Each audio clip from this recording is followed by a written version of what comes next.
Guadalajara, la perla de Occidente, aún tiene un sinfín de historias para contar para el asombro de propios y extraños. Episodios de una época en la que las cosas eran distintas y suscitaron una razón de ser y de hacer. Hoy nos ocuparemos de uno de esos episodios poco conocidos aún para muchas personas. Hablaremos de los túneles que existen en nuestra ciudad. Entre los siglos XVIII y XIX se construyeron túneles debajo de Guadalajara. Túneles que eran utilizados para diferentes actividades. Estos túneles se encuentran debajo del centro histórico y otros en barrios como los de Analco y Mexicalcingo. Tenían diferentes rutas. Unos iban desde la catedral hasta el Hospicio Cabañas, otros del convento de Santa Mónica, la hoy 15ª zona militar, al convento filipense, lo que hoy es también la Prepa Jalisco, que solo estaban separados por una plaza. También había otros que llevaban al Panteón de Belén, iglesias y casas de personas importantes de la época.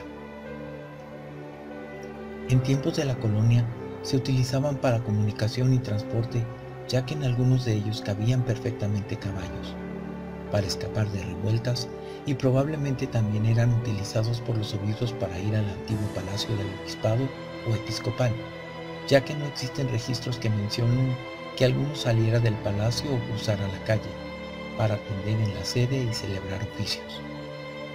Mientras que en épocas de la Revolución, la élite de la ciudad escondía cosas de valor y mujeres para evitar que fueran ultrajadas por los revolucionarios.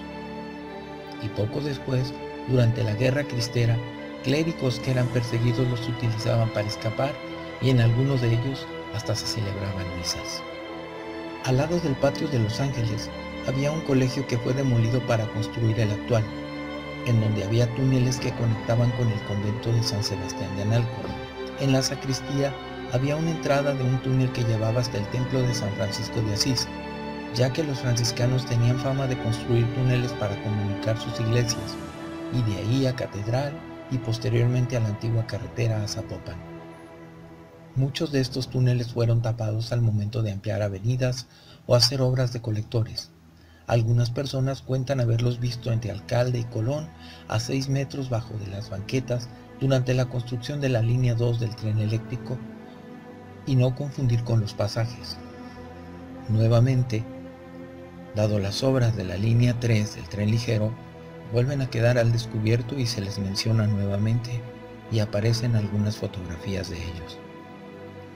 Había túneles sobre todo en las iglesias que servían para escapar.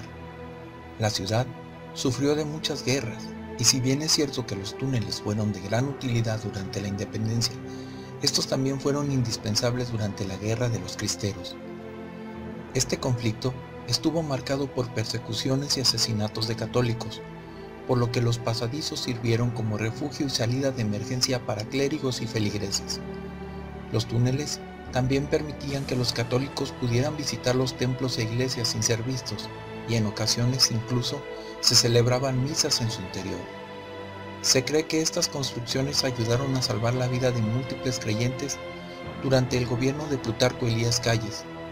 Dentro de los túneles no solo se habían encontrado vestigios históricos y no solo sirvieron como rutas de escape a personajes ilustres o miembros de la alta sociedad o el clero.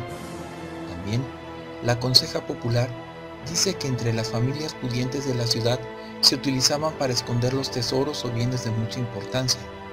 Otros afirman que ahí se confinaba a las mujeres de élite para evitar que fueran ultrajadas por los revolucionarios. Pero hay también muchas teorías dentro de la tradición oral. La más popular cuenta que las monjas o las hijas de las familias poderosas utilizaban estos pasadizos para esconder a sus hijos no nacidos y evitar la humillación pública. Los muros de las construcciones eran tan grandes que muchos tenían 2 paredes, y que los restos humanos generalmente se encontraban en el espacio entre estos 2 muros.